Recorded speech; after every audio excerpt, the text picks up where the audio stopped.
Welcome to Horror Bois. It's a podcast on the internet. I'm Austin, joined as always by Chris.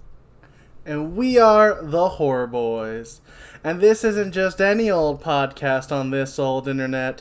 No, my friends. This is a horror movie review podcast, where every week we review a horror movie. Until a little bit later this year, where we don't. And you'll see why when we get to that. Whoa. Yeah. It'll be funky. Yeah, we're gonna change up the game. It's time for our Fast and the Furious review series. Yay. No, that's not happening. We may be family, but we're not covering family. Yeah. Yeah, that's the joke. But we are covering Chucky series right now. Child's Play, Chucky, whatever you want to call the franchise. This is Child's Play 3. That's what we're covering today. So let's jump right into like the behind the scenes people that I have to list off and have a page worth of notes about. Yeah. Yeah. Yeah. Let's do it. Yeah. We start with our director, Jack Bender, who at the time hadn't done a lot, but has gone on since to do a lot of TV directing, especially including like 60 of the 100 episodes of Lost and like some Game of Thrones, and like the man has a prolific career in television since. Oh, hold on. Was it the last season of Game of Thrones? No, he did the Hodor episode, which was Okay. a really episode everyone loved. And he did Lost, a lot of it, including the finale, which people didn't love, but I don't think it was the direction was people had a problem with. Yeah. Our writer is Don Mancini, because he is, for the most part, the writer. Yeah, gonna be here for pretty much all of these movies. By pretty much, I mean everyone. Every except single for the movie. remake. I mean, he probably has like He probably has a credit on that as characters based on, but he wasn't involved.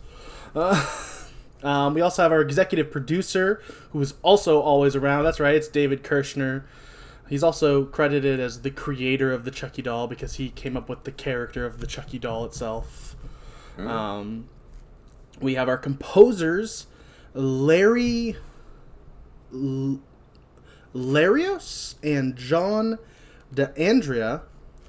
The latter wrote the Kim Possible theme. Well, Call not me, bad. beat me if you want to reach me. Yes. Anytime you need me. Yeah. I'll be there. Our director of photography is John R.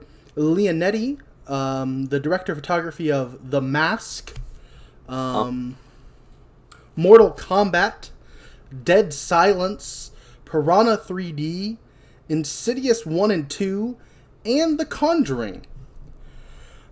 He's also the director of Mortal Kombat Annihilation and Annabelle. Two movies that aren't loved. But, he's done They're a lot certainly of movies. He's done a lot of cinematography on movies that I haven't heard people complain about.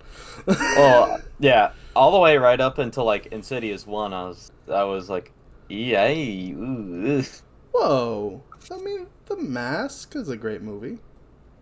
I don't know if it's really known for his. I mean, it's not. It's just, but it's not known for it being bad either, though. Yeah. I was talking more in regards specifically to like cinematography aspects, but And I I do enjoy The Mask. I hated Dead Silence when I was forced to watch it as a child. That's a story for a different day. But I don't remember the cinematography being bad. But yeah, so our Chucky designer and executor is Kevin Yeager, which I will put an asterisk there because once again, he's credited as that. But according to, I trust them because they do a lot better research than I do.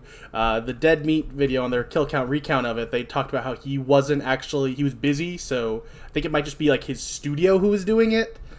So like he did a little bit of work on like refining some of like the facial technology for Chucky this time around, but he wasn't like on set like he was the first two times. We have three other notable people involved with the special effects that I want to bring up. Our first is Vincent J. Agostini of Bill and Ted 2, Dogma, Spookies, Thinner, and Super Mario Bros. Not the new animated one, the classic like live TV action show. No, the live action movie, starring Bob Costas. Yeah, that's the one everyone loves. I mean, it's baffling the decisions they chose for that movie. But when it comes to the makeup effects themselves, they look good for these weird dinosaur people that they decided are Koopas. Yeah, they certainly. It was a weird choice, but I will say that the effects themselves look fine. Right. It's not the effects; it's the choices. Decision. Yeah. We also have Bill Zahn of Blade, Phantasm 4, The Santa Claus, and he is a Horror Boy alum himself for his work on The Wishmaster and The Faculty. Nice. Our special effects makeup was done by Craig Reardon of The Grinch, Poltergeist, 13 Ghosts, and Season 3, Episode 13, The Zeppo of Buffy, where I can actually remember that specifically. There's a lot of zombies running around, which means he probably did the makeup on said zombies. Only to watch 13 Ghosts. And Buffy, yes, I agree. Buffy's a great show. It's a great show. I will not have you say otherwise. I literally can't. I know. I don't have an opinion because I haven't watched it. Chucky's animatronics were done by Mark Rappaport of Tremors, Puppet Masters 1 through 6, Killer Clowns from Outer Space, The Fly 2, Dr. Mordred, Predator 2, Army of Darkness, which if you recognize some of those names, you would know that technically he was, already a Horror Boy alum by, association due to him being on our other show we do for Horror Boys. Yeah. But he also did puppetry work on The Lighthouse. So he is just a Horror Boy alum himself. Dang. Yeah. What a wide array of work. It's mostly puppet work. From B movies to really, really critically acclaimed movies. Yeah, but still genre. But as puppet it's work, still a genre movie though, so it's still wasn't fair. that I'm it was successful for a genre movie. And I'm not crapping on The Lighthouse. I've shared my opinions on the episode. Go back and listen to that episode. Yeah. But as much as it should have probably got awards, it really didn't. So in the grand scheme of things, which is better, Puppet Master or The Lighthouse? I don't know. The Lighthouse. No, The Lighthouse doesn't have sequels. Puppet Master has 12. That doesn't mean anything. It sounds like it may. Puppet Master as a franchise has probably made more money than The Lighthouse. And I will cry while I go to sleep tonight thinking about that. Fair. And I probably should, but I won't. Now let's move on to our Puppeteers. Returning Puppeteers are the late N. Brock Winklis IV, the late Van Snowden, Mecky Hausen, and Sandy Grin. We have 5 new Puppeteers in Tom Fountain of Men in Black 1 through 4. He only did credited as puppetry for 1, but he did voices through all of them. So I guess his character kept existing even into the crappy new one where he has Chris Hemsworth and no one cared. Yeah. What if he was the worm? I think he is the worm. I hope he's the worm. I believe he was. I believe he was credited as the worm for one of them. He also did Muppets Tonight and Team America World Police. Another new puppeteer we have is Greg Mannion of Stuart Little 2, Terminator 2, Batman Returns, Team America, Santa Claus 3, Jurassic Park, and Hollow Man. Gregory Williams did Men in Black 1 and 2. Fred Spencer did Dracula 92, Team America World Police, and Beetlejuice. And lastly, we have Yancey Calzada of Jumanji, Bill and Ted 2, Starship Troopers, Hollow Man, Tremors 2, The Santa Claus, Puppet Master 2, and is a just straight up Horror Boy alum for his work on Nightmare on Elm Streets 3 and 5. Specifically, I believe like the puppetry scene in Nightmare on Elm Street 3, like with like the marionette. I believe that was him who did that. Nice. Yeah. And now we're done with the preamble. I can get to what happened in the movie. The movie. We open the movie in a now decrepit factory from the climax of the second movie. Yeah, that I definitely didn't remember as the intro to the last. Yeah, you definitely haven't discussed this before. A claw machine-esque crane picks up Chucky's body and pierces his side, causing blood to drip all over the place. Drip specifically into a vat of molten plastic. And it gets mixed into this cool animated transition into our title card. Woo, title cards! Yeah. And the lore of how Chucky exists continues Chucky's back. to evolve and change. It's different every time. Just deal with it and accept it's no longer his body, it's the blood in his puppet body. As long as that gets to touching. Yeah, until that's ready not for the what next movie when it changes again. Yeah, it's different again. I can tell you. Oh, you don't want to tell me about that opening here when we're supposed to be testing this one? No, I actually didn't watch the other one. Okay, fair enough. Repeat it last week. Yeah. But also, I'll bring up a little fun fact. Some people may point out as a kind of a plot hole here is why is, Chucky's blood going into all this plastic to make only one Chucky. The initial script, Don Mancini wanted there to be multiple Chuckies because of this, but just, due to financial constraints, had to not do that idea. But if we know anything about Don Mancini, he likes to recycle ideas, so maybe, just maybe, he may bring that back. Oh, yeah, I think I might know what movie that would be. Yeah. I do, because I've seen all of the franchise. That's not true. I did not finish Chucky Season 2 of the TV show yet, so I have technically not seen the whole franchise yet. Is it an animated show? No. I've heard there's a Chucky animated show. I've never heard of this. I need to find it and watch it, but this is not what I was talking about. Okay. Well, I was told about it by another gentleman who was wearing a Chucky shirt, and I was like, oh, I'm watching the Child's Play series right now for a podcast. He was like, oh, sick. But anyways, back to the movie. I've never heard of this animated show. I need to find it now. We're going to stop the podcast because I got to do some research on this animated show. But yeah, we transition from our title card into our credits as they play over some cool reverse drippy plastic before we see that it's Chucky's head being, like reverse melted. Yeah. It's a cool shot for the credits, Agreed. As it ends, cool. Yeah, so good that some people want to bring it up in the wrong episode of the podcast.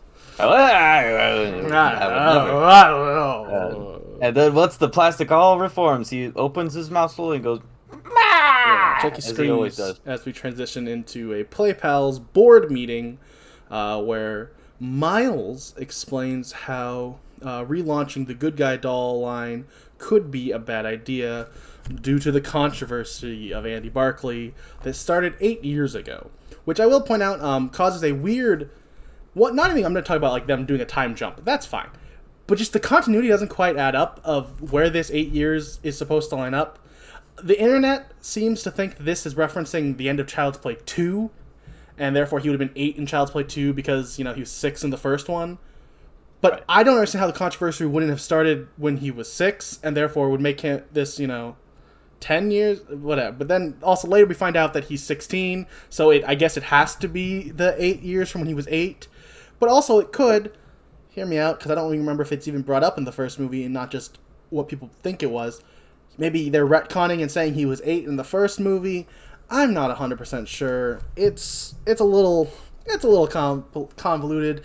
And you know why? It's because Don Mancini had to start writing this before 2 had even come out because it had already been greenlit, and this movie came out 10 months after 2. Which, doesn't forgive every problem, but it does explain some of the holes that may or may not be in this script. It was a little bit rushed. It was like a 10-month process from script to being out in theaters, which is insane. If you don't know, if you're someone who doesn't know that, that's a crazy. It happens, but it's not the normal. Yeah. Far from it, one might say. Speaking of this Miles guy, I will say that there is no Miles in the credits. Due to placement of this name next to other names, I think the character is credited as Patterson. They are only ever referred to by one line from a character we're going to mention in a second as Miles, but I think they're Patterson. And if that's the case, they are played by the late Richard Morton. The only time I could see Miles and Patterson at all together was a fan fiction that someone had where they mentioned Miles Patterson as this character. So I think they also at least assumed that it was the same person. Interesting. I did not read the fan fiction, but I did realize that's where it started. To be fair, I don't know if it was like a romantic. Yeah, I don't know if it was a harmonic-y, It might have only been just their opinion on how to make Child's Play 3 better because I didn't like it. Could have been that. I didn't read it. I didn't care. It's time to write the script and yeah. No. But yeah, so I think that the guy who is against restarting the line is Miles Patterson. We do have a female executive who thinks, even with the past controversy, that the sales numbers are worth the risk. She's basically like, hey, the good guy dolls were 2-to-1 on every other toy we produce. It's worth going for. It is their moneymaker. Yeah. She does not have a name. She's just female executive in the credits, and she is played by Laura Owens. Mr. Sullivan decides to restart the line. Because children are consumer trainees and no one remembers Andy. He's, the past. No need to worry about him. Yeah, it's been 8 years. Yeah. Mr. Sullivan is played by the returning late Peter Haskell. The meeting ends with Petzold giving Mr. Sullivan the first doll off the assembly line. Petzold is played by Ron Fassler of Watchmen. I think he plays a newsman, just due to a picture I saw on his IMDb. But also have not seen Watchmen, so I could not tell you. I just know he's in it. And also exclaims this is the first Chucky of the 90s. Yeah, which is not true. It barely would be true. Well, yeah, no, I mean, not really. It'd be what, 98? The first movie was 88. The second movie was 90. 90. Which means, so this would be 98. Yeah, but I'd still say that those toys were still being produced in 90. So therefore, they were already the first toys of the 90s. Yeah, it's okay. Yeah, no, I'm not. No, this would be 98 is roughly where this should fit in the timeline. The second Chucky of the 90s. Yeah, no. The original good guy doll, and he also said good guy. He does not say Chucky. Come on. Oh, true. But yeah, the good guy dolls did run from 88 to 90, so it is not the first. But also, one thing I will point out here, for some reason on this new relaunch, they've decided to redesign the package back more to the OG package, not the repackaging we saw from the 90 line.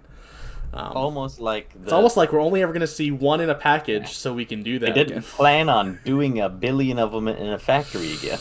Yeah. But yeah, the box is back to where there's has a plastic in front so you can see the doll inside. The window. Yeah. Ooh, windows. We head back to, I guess not back to, but we head to Mr. Sullivan's office, and Petzold is heading home for the night, leaving Sullivan alone. Sullivan makes himself a drink, while we see the good guy doll box is empty. Oh, I wonder what it is. Could it be? It must be alive or something. Could it be the title character, Child's Play 3? Oh, wait, I guess that doesn't work yet. Yeah, we gotta wait till the next movie before we can do that. Yeah. But yeah, Mr. Sullivan sits down to turn on the TV to the stalks. Behind him, his golf club moves a little bit. He turns around and grabs it to play some golf. We see Chucky scurry past. And then the TV goes off. After Chucky grabs some marbles. Sullivan goes to turn the TV back on. On his way back, Sullivan gets tripped by the marbles as a bunch of toys start going off. There's like a helicopter. There's a train that's going around the ceiling. There's a cop car that almost hits him in the head. Yeah. There's some robots. But most importantly, at the end, there are two good guy dolls who are going off talking to each other. They are still voiced by Eden Gross. After he goes over to them and stops them, he turns around to Chucky, who knocks him down with his golf club, saying, "Don't F with the Chuck." He doesn't say F, but, that's the line. Yeah. And I will point out here that Chucky is still voiced by Brad Dourif, because it would not be Chucky without him. No offense, Mark Hamill. I haven't seen the movie. Maybe I'll be wrong, and I will love... I mean, I enjoy Mark Hamill as a voice actor. Yeah, but it's just... Yeah. I mean, Brad Dourif is Chucky. Just like how Freddy is Robert Englund. Like, there are certain characters where you can't change them. Unless, you want to. Because it's a remake. And therefore you just do it. Yeah.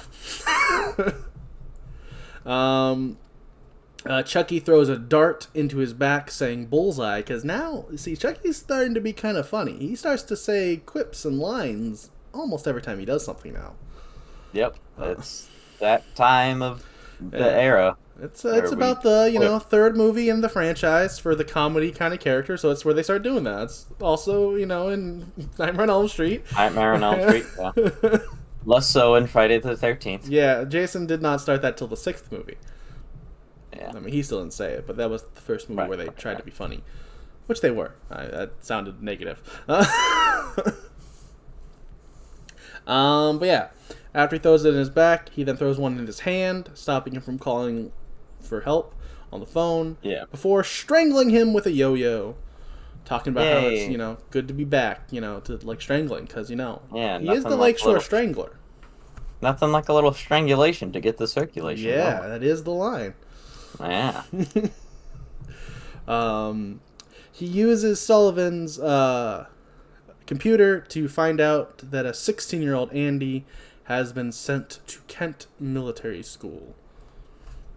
Oh. So let's head to Kent Military School right now. Look. We're here. Where Andy is arriving on a bus. Because apparently he's just getting there. So, he can also still be a fish out of water for the story. Like, it just so happens that exactly when Chucky needs to find him is also exactly the time he's getting sent to military school. Yeah, he's already been entered into the registry. Yeah, but has not shown up yet. No, of course not. Andy is now played by Justin Whalen, because as we discussed, this movie takes place, it was made 10 months after the last movie, so 10-year-old Alex Vincent could not return to play 16-year-old Andy Barclay in this movie. That would be a little bit of a stretch in our imagination. A little bit hard to believe. But I kind of want to see that cut. That doesn't exist, but I want to see that movie where a 10-year-old Alex Vincent is, or 11, I guess, maybe, is trying to pretend to be 16. It would be very comical. Yes. Although I will say that Justin Whalen is a believable replacement. Yeah, I like Justin Whalen. Andy. Justin Whalen, in his career, he's also been in Dungeons and Dragons, a movie that was in 2000. Not the new one that's not the coming movie in out 2000. He was also in Serial Mom alongside Horror Bois alum Matthew Lillard, one of our favorite of the Horror Bois alums. Not to knock on the other people. I mean. But they will never be Matthew Lillard. Yeah, it's pretty much Tony Todd and Matthew Lillard for completely different reasons, but that's about it. You got to be one of them. Kane Hodder, also just because he was one of the first people we cared about them being a person. Yeah. A different era of the podcast. Yeah. We've grown. Yeah, we have. So he's also grown Andy. So let's head with Andy to discussing his life in foster care with Colonel Cochran, who is played by Dakin Matthews, who has over 150 credits and taught drama at Juilliard. So, Homeboy's an actor. I guess he might know what he's doing. Yeah, Homeboy is an actor. Jeez. Yeah. Taught at Juilliard and has over 150 roles. Guess he's kind of prolific. But also, to be fair, for me at least, none of the roles were ones that stuck out to me as something to bring up specifically. But still, that's a great career that any actor I'm sure would hope to have. Yeah. We then head with Andy to the school barber shop. The barber, whose name is Sergeant Botnick, is cutting Tyler's hair. Cutting is a loose term. I mean, he's cutting it. I mean, he is cutting the hair. He is getting a lot of joy out of it as cutting. well. He loves cutting hair. He does. As terrible as he is at doing it. Yeah, he's not the best, but he's cutting it, and he's very excited. And he is played by Andrew Robinson of Star Trek Deep Space Nine, Pumpkinhead 2, and Hellraiser. Can't wait till we watch the Pumpkinhead series, to be honest. They're on the schedule a while from now, but they're there. We'll get to them. Yeah. We're getting to Hellraiser sooner. Won't tell the audience when it's happening, because also, who knows if I'm going to have to move it again, because spoiler, that schedule I announced at the end of the last year is not the same as it is for this year. Oh, oopsie. Oopsie doopsie. Sorry, Saw fans. They're out there. Yeah, it's literally, I guess I'll say it here. I won't say, well, maybe I'll announce at the end of this episode what the change is, but the Saw movies, as we announced, were supposed to be coming up this year. They have been bumped to next year for a specific reason. You'll see at the end of this episode. Tune in. Stay tuned. Tyler is played by Jeremy Silvers, which is, I'll bring up Jeremy Silvers here to talk about how Don Mancini talks about how, besides his script, he thinks two of the other flaws in this movie are two casting choices. We'll get to the other one later when it's more important, but he thinks one of the problems was Jeremy Silvers. He thought he was a little too old, the actor. He thinks he's a good actor, but he was too old to be playing the character that he was playing. He felt like he was too old to be excited about like toys and like stuff the way he is, and he thinks that's part of one of the flaws he feels that he in the movie is that it's hard to suspend your disbelief that this kid would be as into the toys as he is. Spoiler. Yeah, especially a doll.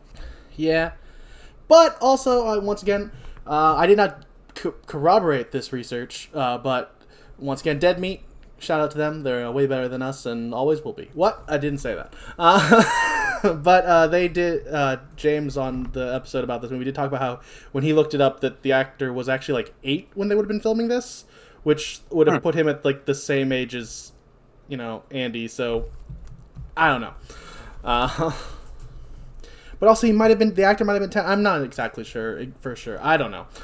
But because I also thought that Don Mancini also mentioned him being like 10 or 11, so I'm not sure which one of them is right about his age, because I'm sure the internet knows his age, and maybe Don Mancini's misremembering, maybe the research was wrong. I don't know. He might be too old. He does feel too old to be caring about dolls as much as he does.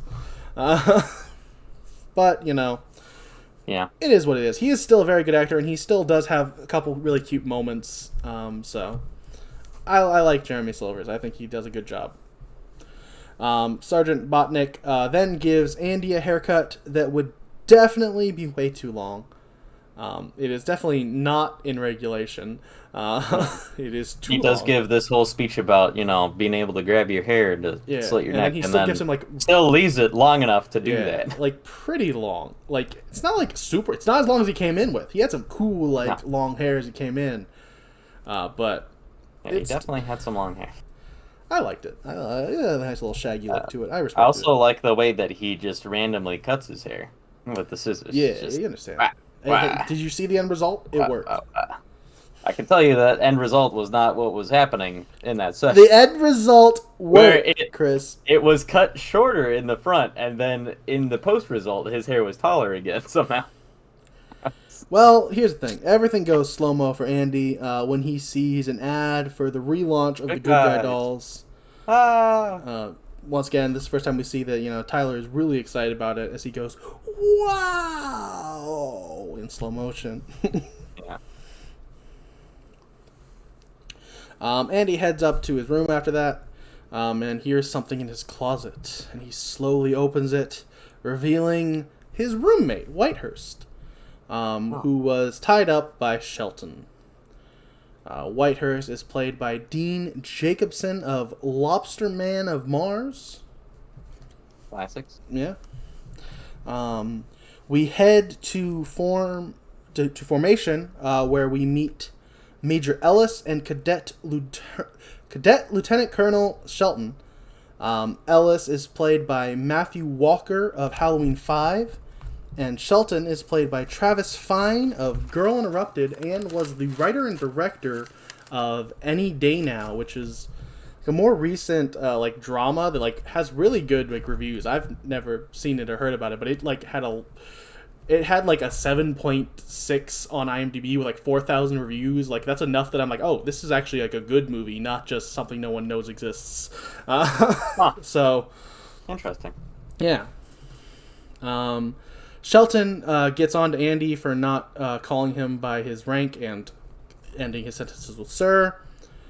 Shelton moves on to Whitehurst, who won't agree that he's the most pathetic thing Shelton's ever seen, and is about to get reamed for it when Shelton moves on to De Silva, who speaks up for Whitehurst by insulting Shelton in a way that I can't say because it has an obscenity. De Silva is played by Perry Reeves of Old School. Shelton makes her do 25 push-ups, which impresses Andy. / also, her standing up for, people also, I think, it wasn't just the push-ups. Yeah. Also, she's a pretty girl, and he's a boy, so... True. That's enough. She's female, that's enough for Andy to be impressed. Tyler... have many in his life. He doesn't. Well, we don't know. Who knows what he has in his foster life. But that's true. Hey, he has a great mother that he can't ever see, and a pretty awesome, sister who he also can't see. Yeah. I understand. Tyler goes to check the mail to see if he has anything from his dad, but when he has none, he is tasked with taking a familiar-sized box to Andy. Wonder what could be inside. Well, we're gonna find out in a second, because after multiple kids bump into Tyler really rudely and not caring about this person, he's a kid, and who knows how old the character's supposed to be, but even if he's 10, they're still really mean to a 10-year-old. True. Because this is before he's acting way too excited about doll. He's just a little kid carrying a giant box, and they're bumping into him, kicking the box, knocking it down a flight of stairs. And after it gets knocked down the flight of stairs, part of the wrapping falls off, and that's right, Tyler sees it, and he sees it's a Good Guys doll. He sees that Good Guys logo. He gets excited. He just can't help himself. Yeah. So Tyler takes the box to the armory to open it. Chucky pops out and says, "Who the F are you?" Tyler says, "I thought you guys only say 3 sentences." Chucky replies, "I'm new and approved." Chucky asks where Andy is, and Tyler wonders if that's Chucky's best friend. Chucky says Andy is his new lease on life. But Chucky realizes something in this moment, and has to, tell us, the audience, that he realizes it, because, Yeah. It happens. Exposition. A little exposition as he explains how he can use Tyler for his body now. He can, because Tyler's the first person he's ever told. Yeah, new body, and it's the first person I ever told my secret to. And he tells him his real name's Charles Lee Ray. We then head to the shooting range. Not shooting range. Yeah, we do. Sorry, we do. I was thinking we were going to a different scene, but we are going to the shooting range scene first. Right. Where Andy is terrible and gets some helpful instructions from De Silva. But Andy is a little too distracted by her being her. A woman. Yeah. Right. Because, as we said, she is a girl, and that is enough to impress him. But she's also good at literally everything. She is also very good at... Well, I mean, to be fair, we've only seen her shoot a gun pretty well for sure, and some push-ups. That's all we've seen so far. I'm not gonna I'd say pretty well. She literally shot like a insanely tight grouping, directly in the middle. Fine, she's really good. Really good at shooting. She's really good at shooting. And pretty decent at push-ups, but that's all we've seen. I don't know if I say she's good at everything yet. And also, she's attractive. That is true. You know what? I stand corrected. She's better. She's better than that playpen he's got. Yeah. We'll get to that later. I mean, I don't think I actually have that in the actual notes because I didn't think it was important enough. But I'll joke about Andy, it here. How you've grown. Yes. But yeah, so she gives him some instructions, very helpful, but he's a little too distracted by her to be any better. We head back to the armory where Chucky is playing Hide the Soul with Tyler. He starts his Ade Due Dumbala incantation with clouds and all. Really interrupted. Yeah. Very sad. He's interrupted by Colonel Cochran coming in, causing Chucky to say an obscenity in frustration, to which Tyler responds, "Charles, stop swearing." Yeah. I think is one of my favorite parts of the movie. Yeah, I love Tyler not wanting him to curse. It is a great little through line. Charles, stop swearing. Yeah, that's the thing. Like, I get it. Like, yeah, sure, maybe he's a little too old, but he's still cute enough that he pulls off the role. I don't personally really see the complaint. But if Don Mancini himself thinks that it was a little bit of a problem, then I guess it was a problem. It is his movie. But yeah. Also, I love in the second movie where the teacher, his stepmom said obscenity, because now it gives me a word that I can use comically every time I need to talk about someone cursing. Thank you. Whatever your character's name was or actress's name was, I can't remember off the top of my head. I'm sorry. Well, if she had gotten that extra scene or two, she did. I would have changed everything. But instead, we got the awesome showcase shot instead.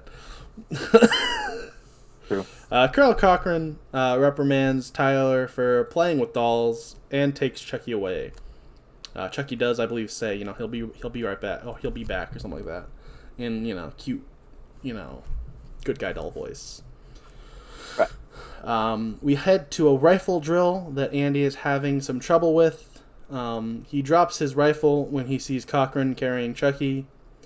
Shelton reprimands him and has Ellis explain the differences between guns and rifles, a la Full Metal Jacket. And by a la, I mean they literally just steal the line straight from Full Metal Jacket. Yeah. Because that's how you do good homages, is you just take the dialogue directly from it. Mm-hmm. Yeah. Cochran throws Chucky into a dumpster that is immediately emptied into a garbage truck. Chucky yells for help, alerting the garbage man, played by Terry Willis of Sister Act and Once Bitten, alongside Horror Boy alum Stuart Charno, who you might not remember him, but he plays Ted in Friday the 13th 2. The second of the Ed names. True. Ned, Ted. Yep. Once the garbage man is looking for Chucky in the back, Chucky escapes and crushes him in the back of the truck. Because, with the cool spikes that are in the back of garbage trucks. Yeah, definitely. I mean, have you ever been inside the back of a garbage truck? I can't say that I have. No. Exactly. So you can't disprove that there's a giant spike machine that the smush, it's like a it's like I've seen the trash trucks with the compactor that's coming in to close it, but it's pushing him into a rolling spike log. Yeah, spike wall. Yeah, because that's what's in the back of garbage trucks, maybe. Hey, you gotta grind that garbage up somehow. You know what? Here's the thing. It could be. This could literally just be shot in the back of a garbage truck. I don't know. But I feel like it's unrealistic. This could be one of those situations where the real truth is so unbelievable it feels fake. It happens sometimes. This might be one of those. Very likely. But yeah, so he gets squished, just leaving his arm out. The cadets, all at the rifle drill, hear the screaming and run to find the corpse. Later in the night, Andy is starting to unpack while Whitehurst is polishing and then spitting in Shelton's shoes. Whitehurst leaves to get ready for bed. After a fake out with a chest, Andy puts out a picture of himself and his mom and sits on the bed. And Chucky is under the bed, so he cuts him in the back of like the foot or ankle. I can't quite tell. It might just be a shoe. Yeah. I don't know. He swipes the back of his where his Achilles tendon is. Yeah, maybe he's trying to take out his Achilles, but he doesn't. So he definitely does not, because he is still able to walk after this. Yeah. And he reveals himself to Andy after he does that. He doesn't just cut it. He's like, I'm here. I'm back. Andy is in disbelief because, Chucky is supposed to be dead. Chucky retorts, "You can't keep a good guy down," which I think is a really great line. I love that line. Andy says Chucky can't kill him because he needs him. But Chucky says he's wrong and he's got fresh meat. Andy realizes he's talking about Tyler, and Chucky says the regrettable line, "Just think, Chucky's gonna be a bro." Yeah. Could be worse. Could definitely be worse. But could have been much worse, but yes. It is still not good. It's still a yikes moment. Yeah, still not good. Still definitely a regrettable line. Andy throws Shelton's shoe at Chucky, knocking him back and causing him to drop the knife. Andy repeatedly bashes Chucky on the ground, and Shelton comes in, sees his messed up shoe, and takes Chucky to give to his kid sister for her birthday. Very thoughtful gift. I mean, to be fair, kind of. Like, he is a bad guy, and he's stealing this doll from this guy. But also, I'm sure his sister would love it. She's the appropriate, typical gender and age for a doll, assumedly. We don't know, actually. She's just his kid sister. She could be 13, and he could consider that a kid sister. True. But yeah, so he takes the doll away. Later in the night, knife in hand, Andy sneaks into Shelton's room to get Chucky back, but Chucky is waiting with one of Shelton's knives and scares Andy, causing him to fall back onto Shelton's bed, right into his lap, waking up Shelton, who goozles Andy around the neck as Chucky sneaks out. Shelton sees Chucky is missing and blames Andy. How dare he's a thief. Yeah. He had to steal it. I mean, it is the obvious theory when you have a guy in your room with a knife who you just took his thing and now the thing is missing. He had to steal it even though he clearly doesn't have it on his person and he's still in the room. Maybe he came back in to try to get revenge after he stole it. Yeah. He came back in to kill Shelton in his sleep. Or at least, mess up some of his stuff with the knife. We don't know if he's going to kill him. But yeah, so he punishes Andy and the whole regiment by making them do a drill in the rain. Colonel Cochran questions why he's doing it and accepts that it's his desire to weed out a thief and is like, all right, fine, do it, but make sure you're done by 1. Gotta instill honesty in these individuals. And, Cochran's like, yeah, fine, prove your point. But 1 o'clock, because it was already almost midnight, so he's like, 1 o'clock, that's it.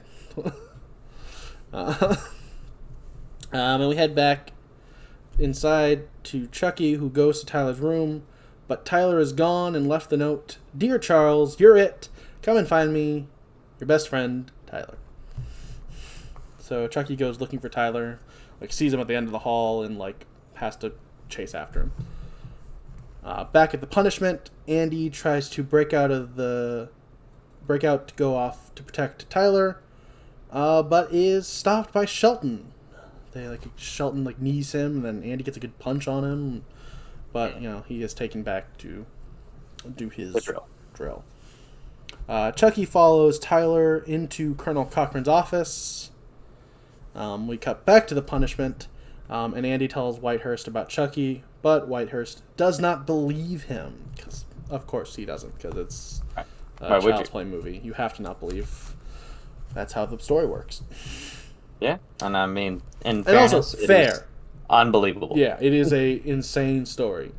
De Silva and Ivers sneak into Colonel Cochran's office so De Silva can find out more about Andy. Ivers is played Stalker by... behavior. I said stalker behavior. By the Yeah, way. just a little bit. Ivers is played by Donna Eskra. After reading his, his file, what like Chris pointed out, very much not cool. They hear a noise and find Tyler with Chucky in the closet. De Silva, for some reason, thinks it's hilarious as an idea to put lipstick on him while Tyler is protesting. This thing goes on for not like too long, but long enough where you're like, why is this happening? Why are we putting lipstick on Chucky? Like, okay. Why are these girls harassing this young boy? Why do they think it's the funniest thing ever to put lipstick? That is really what it comes down to, is this boy has a doll that he very much clearly cherishes, and the girls are just like, haha. Yeah. Now it's got makeup on it. Yeah, and they think that's hilarious. Yeah. Well, specifically De Silva. Ivers doesn't actually seem to care. Because Ivers is currently on lookout and hears someone coming. So De Silva, Ivers, and a somewhat reluctant Tyler leaving Chucky in the office. Colonel Cochran comes in and finds Chucky and is confused because, he threw him away earlier. But throws him in the trash. But when he turns around... he's gone! Oh my god. Not in the trash. Can you believe it? Then Chucky pops out with a knife, giving Cochran a great scare that gives him a heart attack, to the disappointment of Chucky. Chucky is very disappointed that that's how he goes out. Yeah, he wanted to kill him himself, not have him die of natural causes. And this is where I will bring up that other fun fact-ish, I guess, about casting, where this was not what the kind of actor that Don Mancini had envisioned in this role. He had kind of always envisioned it as more of like a, Arlie Ermy, tough, hard, drill sergeant kind of guy. So like this scene would have been like more played for laughs, because like, can you believe this tough guy dies of a heart attack randomly? Instead, it's a slightly overweight, older looking man who's not that unbelievable that he has a heart attack here. Yeah. So it kind of ruined the joke due to the casting. I believe, I don't remember who, I already forgot who played Colonel Cochran, but the actor he's a, great actor, went to Juilliard, taught at Juilliard. I believe was friends with the director, Jack Bender, and that's why he ended up getting the role instead.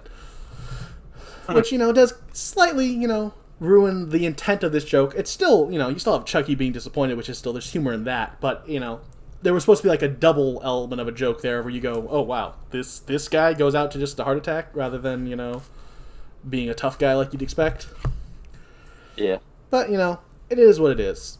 Those are like the only two like things that Don Mancini brings up as flaws with this movie that he doesn't think are his fault in the script. He's he's an honest man. He thinks that he'll admit that there are flaws in this movie and that it's mostly his fault because most of them are the script and he was the writer. The next morning, there's a moment of silence before breakfast.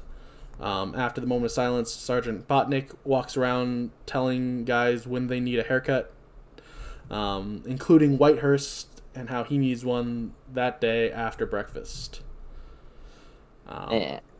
Andy gets up to go talk to Tyler, but he's tripped on his way, making everyone but Whitehurst and De Silva laugh.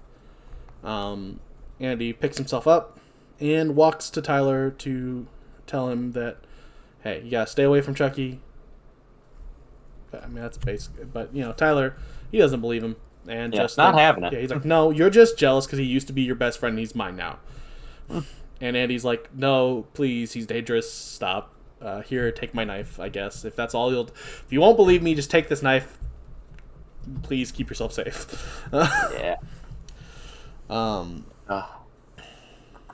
lost my place. Because of course it did. It's a podcast, and that's a tradition. Yes.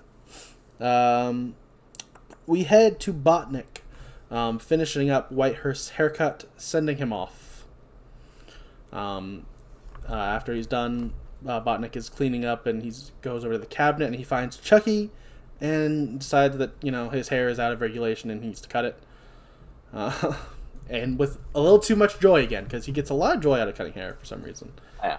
And almost like a, fetish way almost. It feels like it's a little weird. Yeah, it's a little. Yeah, no, it's bizarre. Yeah, but it is kind of a weird breath of fresh air in this movie that is kind of, to have such a character that's so over the top when a lot of the characters aren't over the top in this. It's kind of nice to see something super silly. But yeah, so he's about to cut his hair, but Chucky slits his throat with a straight razor. Saying, "Presto, you're dead," which was a playoff of Botnick's catchphrase that he used a couple times. Presto, you're bald. Which has not been true any of the times that he said it. No, the 2 times he said it, they just had, slightly shorter hair, not bald. But, that's his catchphrase, and, it was turned back on him by Chucky. Whitehurst comes back because he forgot something, but sees Chucky in all the carnage and runs away. Yeah. Outside, they are prepping for the annual tradition of the War Games. The blue team is captained by Shelton and has every named character except Tyler on it. Yeah. Tyler is the only person that we know is on the red team. That's not technically true. Technically, whoever, I don't remember the name of. They never say his character's name, so I don't know who's. There's a guy giving the speech that I didn't credit because I don't know which character he is because he's just in this scene. He's whoever is taken over since Colonel Cochran died. But he does mention the name of the red team captain, but I didn't write it down because also it didn't matter. So I guess technically we do know that character's name as well. I just don't know it because I don't remember it. But yeah, he's explaining how this paintball match is going to go. Whitehurst joins late, and he seems really distraught for some reason. I mean, we know why, but no one else quite knows right now. We cut to the armory, where we see Chucky switching out the red paint ammo for real, live rifle ammo. Oh no. That is a big oh no. I mean, it is. It is a big oh no. Oh no. Oh, that's bad. As they march to their camps, Andy tries to get Whitehurst to admit that he saw Chucky, but Whitehurst will not do it. Yeah, because he's a big weenie. Yeah. At their camp, De Silva says a scary story at the fire, and Andy gets up and leaves after it's over, and De Silva follows him to make sure she didn't, say anything wrong or, scare him, I guess. It's what she's checking on. He says he didn't. And they exchange their first names. We find out that her name is Kristen. I will refer to her as De Silva for the rest of the notes, but just know that she does have a name. Just like how, officially in this movie, his name is Barkley for 99% of it. I will refer to him as Andy throughout all the notes, because that's what the character's name is to me, and always will be. Yeah. But yeah, so after they exchange names, she shows him there's this carnival nearby. That might be important later, that there's this random carnival nearby. It will be. I said, it will be. Yeah, it will be. But Andy gets spooked by a noise, but De Silva says it's nothing and brings him in for a kiss. Aw, that's nice. Yeah. While they're kissing, we see that Chucky is watching on, wishing he was able to be a human again and kiss people. Yeah. Which, yeah, fair, I guess. Kissing's pretty cool, yeah. Back at camp, Andy tells Whitehurst he's going to find Tyler with his stolen info on where he is. But Whitehurst will not come to help him, because Whitehurst is a Weenie Hut general. Yeah, not even a Weenie Hut Jr. No, he's Weenie Hut General. That's for our older audience members, which is most of our audience, is a SpongeBob reference.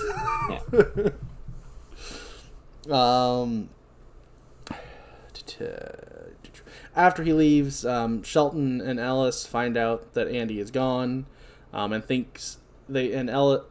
specifically Shelton thinks that he's doubling for the Reds. The Red Team. Yeah. Oh, he's a traitor. Yeah. We head to the Red Camp, where Andy finds out from a kid that Tyler went AWOL with some guy named Charles? Huh? We We know who Charles is. Yeah. Shelton splits up the blue team in different groups. He got, some of them, they're flanking off to do their, stuff. Thing. Yeah, looking for Andy. One of the groups is led by De Silva. That's important. De Silva is split off from that main group. Chucky has Tyler hide them behind a rock so Andy doesn't see them as he passes by. Chucky wants to play Hide the Soul. Tyler doesn't want to play that stupid game anymore. And Chucky uses an obscenity, which Tyler tells him, "Watch your mouth, Charles." Yeah. Chucky says, "Stop calling me that." Stop calling me that. And pulls a knife on him. Tyler realizes Andy was right about Chucky and stabs him in the shoulder and runs away. Yay! Andy is caught by the blue team, and Whitehurst won't back up the story. Stupid Whitehurst. I hope you die a horrible death. Nah, what? Shelton has Ellis call in the flanks, but De Silva can't respond because she's captured by Chucky. Tyler runs up to them at that point, and is telling Andy, Andy was right about Charles. He's trying to hurt me, Shelton grabs him and is like, we caught him, got a POW. And at that point, they get a call on their radio, yeah, and it's Chucky. I should have done it's Ghostface joke there. I'm sorry, everyone. I'm sorry. Let's do another take. So then they get a call on the radio, and it's Ghostface. Dang it. Oh, that's Chucky. Yeah, it's Chucky. And he's on De Silva's radio proposing a trade for Tyler and De Silva, which Shelton agrees to, not understanding the ramifications of what's going on. Chucky then radios the red team to come to the rendezvous point as well. Oh no. But that's not crazy. Red team has real bullets in the no! Andy tries to not give Tyler to Chucky, so Chucky threatens to kill them with a grenade. So then Tyler does the noble thing of starting to walk over. He's like, alright, fine, I guess I don't want everyone to die. So he starts walking over, Chucky sends over De Silva. He's like, alright, Chucky's a man of his word as well. He's doing a deal. Blue team comes back in, and Shelton sees Chucky is alive, but before he really has a chance to really react, I think he throws out his own obscenity in reaction, but he doesn't get a real chance to react because red team shows up, and they shoot their live rounds, hitting Shelton, killing him in a horrible death. Like, he's a bad guy. He is a antagonist, but he definitely didn't deserve to die. That was not a sad death, but definitely like oh gosh, I can't believe they did that death. That apparently, blanking on his name and how dare I, Don Mancini, initially in the script, he doesn't know why he took it out. He doesn't know if it was just they, changed it due to budgetary reasons, or if they had a realization maybe they shouldn't kill a lot of kids. Even in the story, initially there was supposed to be a hail of gunfire killing out a bloodbath. A bloodbath killing a lot of the kids. But they ended up just killing Shelton. Yeah. It probably decided that probably wouldn't play as well for a wider audience. I mean, maybe, I don't know. I think it sounds. They're teenagers. It's a horror movie. Teenagers are allowed to die. Friday the 13th called. Nightmare on Elm Street called. Killing teens is fine. In a horror movie. Yeah. Gotta clarify that. Yeah. So Shelton's down. During all this, Chucky is just laughing at the chaos he's created because he's a sick dude. He's a psychopath. Yeah. I'd say. Tyler sneaks away while this is happening. While he's laughing. Ellis blames Andy and starts beating him up, only stopping when Chucky throws in a grenade that Whitehurst sacrifices himself by jumping on. He does, in the end. The only brave thing. Yeah. I guess in his dying moment, he was able to do something brave to save the day, but could have helped a little sooner there, Whitehurst. Yeah. I'm supposed to just give you a pass now because you sacrificed your life, but I'm not. You should have done more. I mean, yeah, that's kind of fair. Andy and De Silva follow after Tyler and Chucky, who head to the carnival. Tyler goes to ask a security guard for help. The guard is played by Michael Chefo? Chef? I don't know how it's pronounced. But he is the husband. He is the husband of Horror Boy alum Beth Grant, who was in Child's Play 2. It's the Chucky family. You're gonna see that, a lot when people are like related throughout these series. A lot, but it happens more times than a lot of other things. It's one thing. Yeah, it's one thing that people say about Don Mancini is he really much treats like his cast as a family. He thinks of like the Chucky people involved in the Chucky world as a family. So, yeah. The guard doesn't believe Tyler and wants to cheer him up by giving him this cool thing he found. It's a good guy doll. Good guy doll. Yay! No. Oh wait, no. We cut to Andy and De Silva looking around the carnival, and then they see the security tent and head there to see if they can get some answers about if anyone saw Tyler. And inside they find the dead security guard. Ooh. And his gun is missing that was in the drawer in an earlier scene? True. His gun is missing, but not the gun on his waist. That's still there. So De Silva takes the gun. We cut back outside where Chucky is at gunpoint, having Tyler carrying him around. It has him take him into the Devil's Lair haunted house dark ride. Andy and De Silva do see them going into the door, so they're able to follow them. At this point, I will bring up, because we're going into our final set piece, and it's really cool, I will bring up our production designer, Richard Sawyer. Thank you, Richard. It's you've made a really cool set piece. A completely unbelievable set piece if you think about how this is supposed to be like a crappy little carnival, and there's this amazing ride in here. Tent. Yeah, and also we saw the building outside, giant and this is fans. Huge inside. And but here's the thing. I'll point that out as it technically being a flaw, but I don't care. It was cool, and it's really a horror movie. I'm willing to just go, oh, cool set piece. Let's go there. That's fine. Fair. Yeah. Didn't think about it until you brought it up now. Yeah. I was like, yeah, no, that doesn't make any sense, does it? Yeah. That's my job for this podcast, is to bring up flaws in the movies and then still go, who cares? That's the podcast, guys.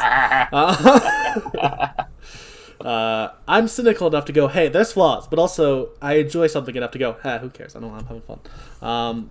Chucky has Tyler set him down on a casket, but another car comes in, causing it to pop up, flinging Chucky down and scaring Tyler as the skeleton pops out of it. And he falls onto the track, almost getting run over. Which is a theme that comes up 2 more times. I don't even remember if I wrote them down because they are so actually non-important to the scenes they're in. There was another point where Tyler almost gets run over and a point where Andy almost gets run over. They are so... It sounds like it should be important, but it's literally just there for 2 seconds of suspense. I probably didn't even write them down the other 2 times they happened because they didn't feel important. But I'll mention them here that they do happen. So after that happens, that gives Tyler a chance to try to hide in a different scare place, but Chucky is able to sneak up behind him in that immediately same little area. Yeah, it's what's the word? It's a place in crypt. Yes, a crypt. Andy and De Silva run up around that point, which gives Tyler a chance to run away. And Chucky shoots at them, hitting De Silva in the leg. Andy helps, give her a tourniquet, and she gives him the gun. Tells him he can do this. Yeah, even though he sucks at shooting. Yeah.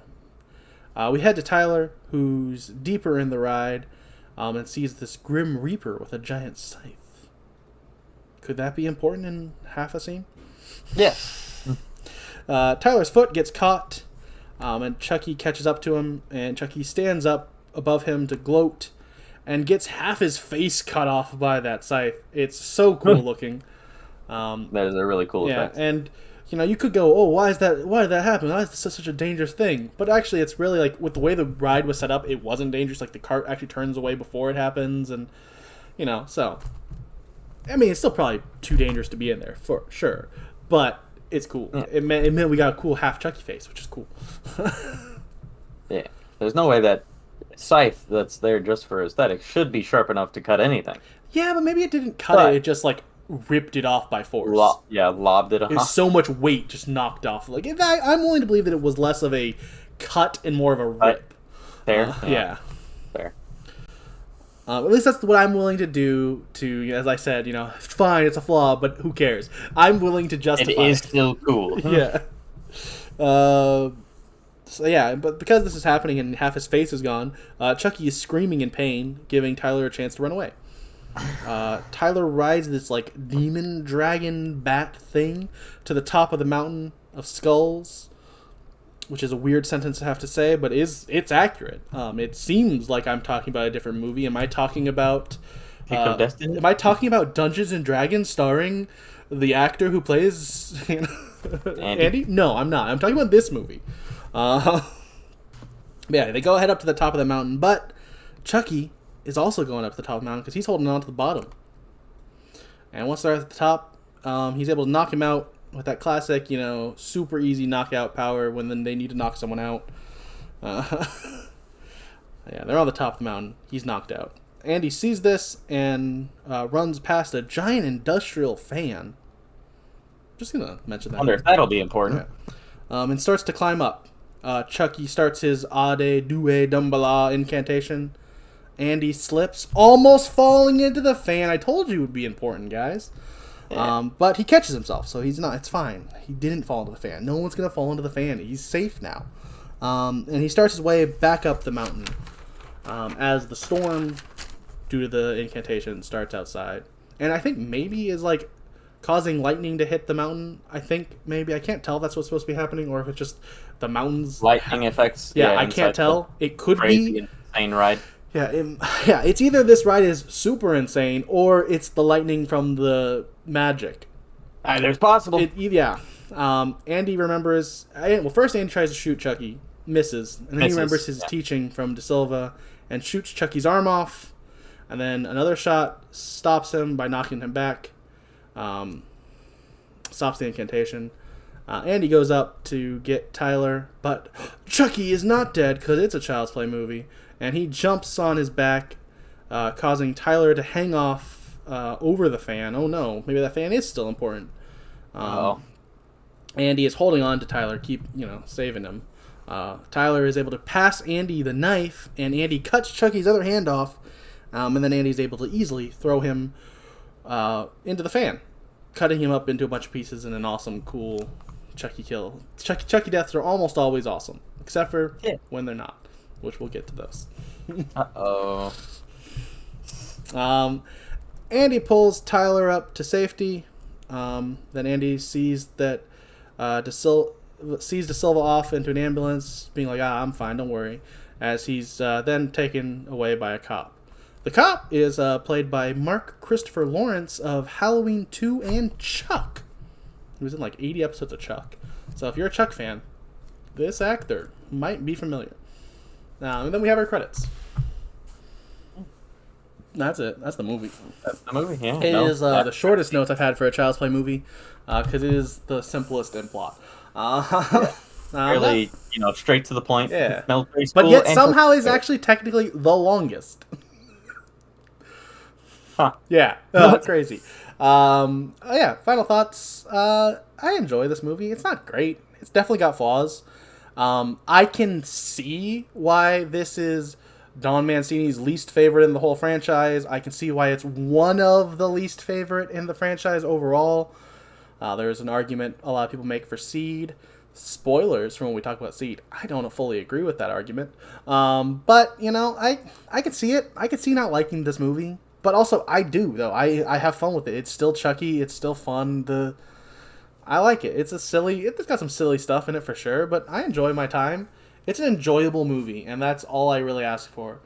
Is it one of, the weaker Child's Play movies? Or Chucky movies? Yeah, probably. But, if this is one of your weaker ones, you're not Scream levels of everything is perfect, but you're still wow, this is one of your low points for a horror franchise. This is nowhere near a Freddy's Dead or Jason Goes to Hell. Yeah. Jeez Louise. Yeah. And I'd say I have to agree with Austin. And this is a fairly enjoyable movie, even like in its weaker points. But I feel like the pacing is quick enough that, despite being the longest movie, it still didn't feel long at all. And there was never a point where I, checked to see how long I had left.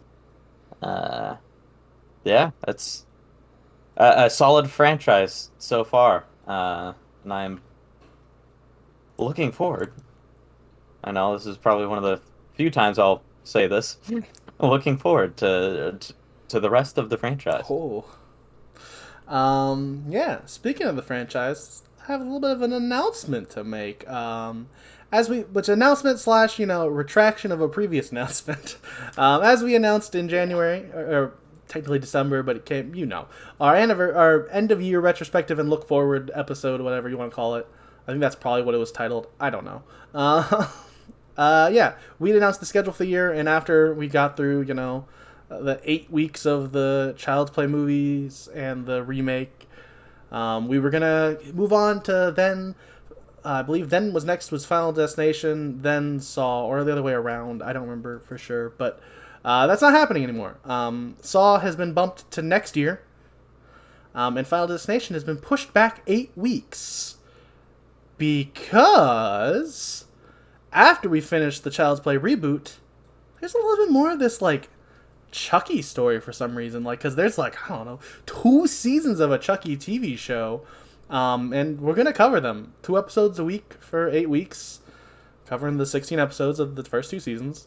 And yeah, I'm excited. I love what I've seen of the Chucky show. I have not finished it, as I mentioned earlier, but I've seen most of it, and I love it. And I think it's a great continuation of this one story, which is something that I'll definitely bring up more as we go. But it's just such an impressive thing to do for a horror franchise. Yeah, there's a little bit of retcons here and there, obviously, because you have to. Because unless you have a perfect vision for what you're going to do, you're going to have to realize, oh, I made a mistake here, I need to change it. But, this is one of the most complete continuities, in horror history. And I love it, and I can't wait to discuss the 2 seasons of a TV show that continue on what Don Mancini's vision was. So, yeah, we'll be doing that. So we will not be covering a horror movie every week. I lied. We've been lying this whole podcast. If you discovered one of those episodes and then saw those, I'm sorry, we did lie to you. Sorry. Yeah. But hey, if you're willing to still support us and our lying selves, you can head on over to, any app that you listen to podcasts on and leave us a 5-star review and tell us, hey, we hate you, you're liars. But please leave a 5-star review when you want to comment that.